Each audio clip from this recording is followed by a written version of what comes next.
Hello, my C1000 students! I hope that this message finds you in good spirits. Welcome to our third week.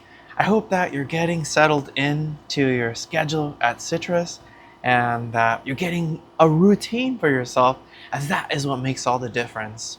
So, we kick off this week with a comic strip that comes to us from Gary Larson's Far Side Gallery. And this is our comic for the week. And it says, "The real reason dinosaurs became extinct." And here we see them chain smoking. That's why they became extinct. That is our comic. I love too the faces, the gestures that they have are like they're being sneaky. So that's our comic for the week. What we have on the docket, as you can see, we have a number of things. Number one, we're gonna talk about our next essay, which is on our story, The Veld by Ray Bradbury, as well as its accompanying outline. As you can see, that'll be due Sunday, as well as an assignment called A Current Event, which I'll talk about more of in this module. Additionally, we do have our peer review workshop for our dream chasing essay, which we've been working on. So let's dive right into our canvas and check out what we have.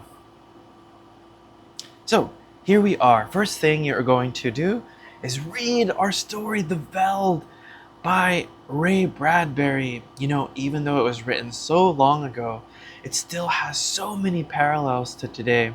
So you're going to read that story and take the quiz, and it's a comprehension one.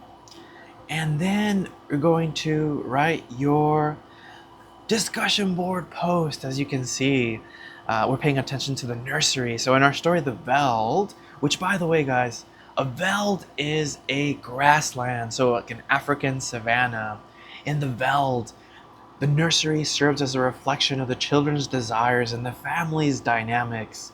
How does the technology in the Hadley home both enhance and undermine family relationships? In your response, consider the implications of relying on tech for emotional fulfillment and the consequences it has on the characters' connections with one another. What lessons can we draw from this about our own use of tech in our relationships today? So this is actually getting us ready for the topic of our essay, which happens to be about the relationship of tech in the story, as well as how that message can be applied to our society today. Remember to also reply to at least one classmate's post. So this is our discussion board, and I have our video for our essay here, The Veld. Please check it out. Here's the prompt, and the outline's due by Sunday. So focus your efforts on that first, getting the outline, and we'll do our workshop for it next week, and then final draft will be due on the 28th. Here's some student samples, so you can check out the student sample essays. I always liked having a model for things, and that's why I replicate that very practice that my teachers would enact. All right, here is the worksheet for the outline, which I talk about in the video for it. This one will be due by Sunday. Please check out our video for explanation on our current event assignment. That one's also due Sunday. Guys, get yourself a wall calendar. Make sure to be writing your deadlines. This is mine. This is our picture for the month. A cow and its baby calf. So get yourself a calendar that you like.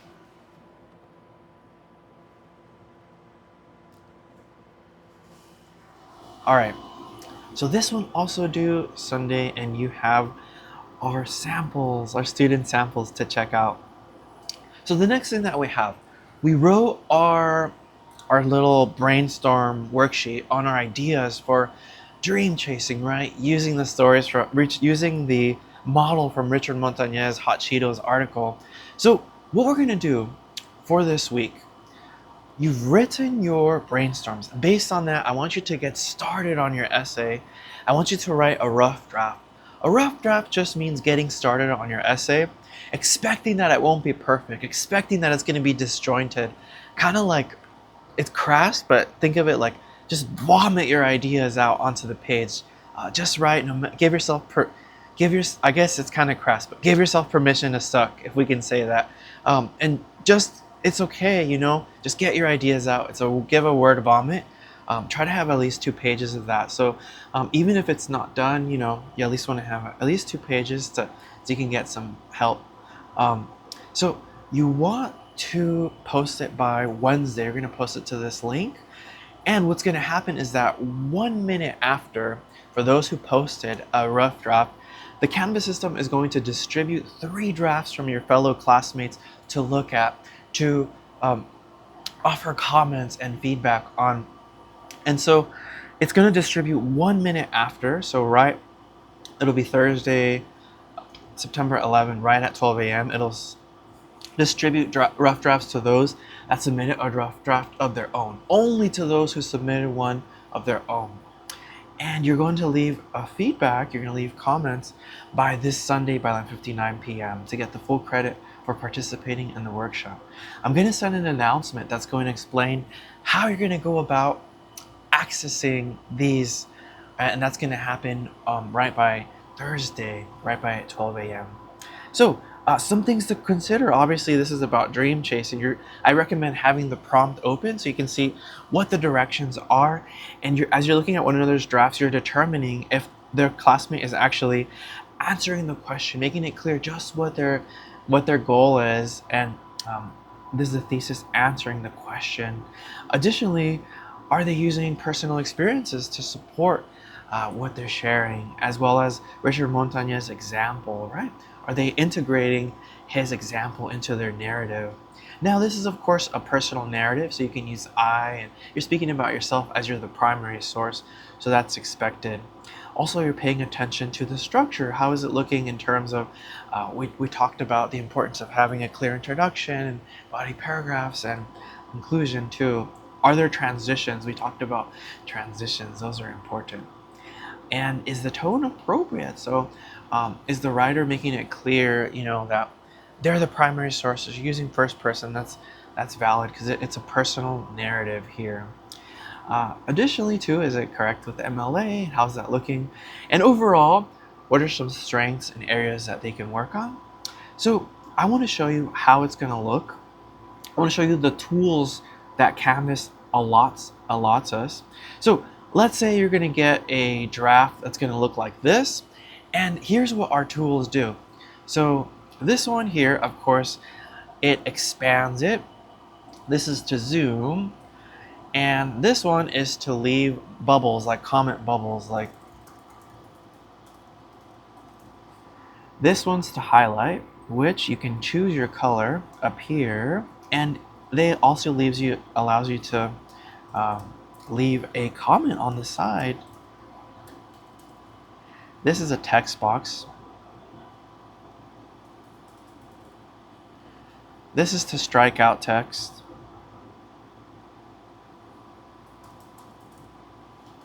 This is I guess you can call it like a marker, because it lets you draw, so you can use this. And what's cool about all these tools is that they all have this option to type in a comment on the side. This one is if you wanted to box something.